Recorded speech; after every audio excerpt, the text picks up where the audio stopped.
नमस्कार दोस्तों, आज हम बात करेंगे उस महान व्यक्तित्व की जिसने भारत को न केवल एक संविधान दिया बल्कि समाज में समानता और न्याय की मशाल भी जलाए रखी। जी हाँ, हम बात कर रहे हैं डॉक्टर भीमराव अंबेडकर की। भीमराव अंबेडकर का जन्म 14 अप्रैल 1891 को मध्य प्रदेश के एक छोटे से गांव में हुआ था। उनका परिवार महार जाति से था, जिसे उस समय अछूत माना जाता था।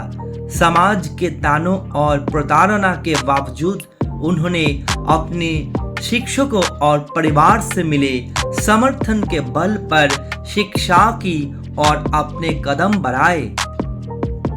अंबेडकर जी ने अपनी उच्च शिक्षा के लिए कोलंबिया यूनिवर्सिटी और लंदन स्कूल ऑफ इकोनॉमिक्स का रुख लिया। उन्होंने कानून, अर्थशास्त्र और राजनीति विज्ञान में डिग्री हासिल की है। भारत वापस लौटकर उन्होंने दलित समुदाय के अधिकारों के लिए संघर्ष शुरू किया। डॉक्टर अंबेडकर ने संविधान सभा में प्रमुख भूमिका निभाई थी। वे भारत के संविधान के मुख्य निर्माता थे। उनका सपना एक ऐसा समाज था जहां हर व्यक्ति को बराबरी का हक हो। उनके नेतृत्व में कई सामाजिक सुधार हुए, जिनमें अछूतों के लिए आरक्षण और समान अधिकार प्रमुख है। अंबेडकर जी ने 1956 में बौद्ध धर्म की दीक्षा ली, क्योंकि उन्हें विश्वास था कि यह धर्म समानता और अहिंसा का आदर्श प्रस्तुत करता है। उनका जीवन एक संघर्ष की गाथा थी, लेकिन उन्होंने कभी हार नहीं मानी। डॉक्टर भीमराव अंबेडकर का जीवन शिक्षा के प्रति उनकी अदम्य जिज्ञासा और संघर्ष की एक अद्भुत मिसाल है। शुरुआती दिनों में जब समाज के निम्न जाति के बच्चे को शिक्षा से वंचित रखा जाता था, अंबेडकर जी ने इस चुनौती को स्वीकार किया और अपने जीवन को शिक्षा के माध्यम से बदलने का एक संकल्प लिया था।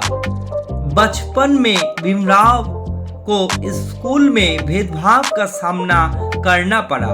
उनके शिक्षक उनसे दूरी बनाए रखते थे और बाकी बच्चों के साथ बैठने की अनुमति नहीं देते थे, लेकिन अंबेडकर जी ने कभी हार नहीं मानी। उन्होंने अपनी शिक्षा को आगे बढ़ाने का निर्णय लिया और हर बाधा को पार करते हुए उन्होंने एल्फिंस्टन हाई स्कूल से मैट्रिक की परीक्षा उत्तीर्ण की थी।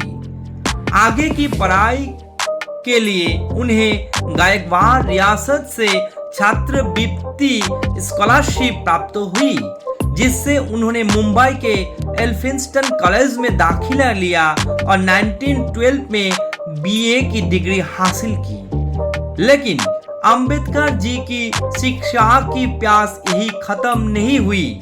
उन्होंने 1913 में कोलंबिया यूनिवर्सिटी न्यूयॉर्क में दाखिला लिया, जहां से उन्होंने 1915 में एमए और 1916 में पीएचडी की डिग्री प्राप्त की। उनका शोध administration and finance of the east India company पर था, जो बाद में एक महत्वपूर्ण ग्रंथ साबित हुआ।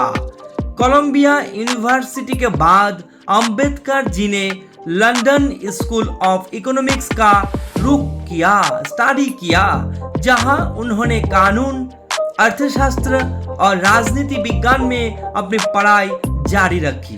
1921 में उन्होंने अर्थशास्त्र में एमएससी की डिग्री प्राप्त की और 1923 में डीएससी डॉक्टर ऑफ साइंस की उपाधि हासिल की। डॉक्टर अंबेडकर की शिक्षा और ज्ञान के प्रति समर्पण ने उन्हें एक ऐसी बौद्धिक शक्ति बना दिया जो भविष्य में भारत के संविधान का निर्माण करेगा। उन्होंने शिक्षा को अपना सबसे बड़ा हथियार बनाया और इसने उन्हें समाज में बदलाव लाने के लिए सक्षम बनाया। डॉक्टर अंबेडकर का जीवन हमें ये सिखाते हैं कि शिक्षा के माध्यम से हम अपने जीवन को न केवल बेहतर बना सकते हैं बल्कि समाज में एक सकारात्मक परिवर्तन भी ला सकते हैं। डॉक्टर भीमराव अंबेडकर का जीवन हम सभी के लिए एक प्रेरणा का स्रोत है। उन्होंने हमें ये भी सिखाया कि अगर हम अपने अधिकारों के लिए लड़े और शिक्षा को अपना हथियार बनाए तो कोई भी बाधा हमें रोक नहीं सकती। उनके दिखाए मार्ग पर चलकर हम एक बेहतर समाज का निर्माण कर सकते हैं। तो चलिए अभी हम लोग जानते हैं डॉक्टर अंबेडकर की द्वारा लिखी गई कुछ बेस्ट कोटेशन, जिसको जानने के बाद हमें बहुत प्रेरणा मिलेगी। Be educated, be organised and be agitated. I measure the progress of a community by the degree of progress which women have achieved. In Hinduism, conscience, reason, and independent thinking have no scope for development. Law and order are the medicine of the body politic, and when the body politic gets sick, medicine must be administered. If you believe in living a respectable life, you believe in self-help, which is the best help. Life should be great rather than long. Humans are mortal, so are ideas. An idea needs propagation as much as a plant needs watering, otherwise both will wither and die. Doctor Ambedkar की ये life story हमारे लिए बहुत ही प्रेरणादायक है और हमें बहुत कुछ सीखने को मिला है।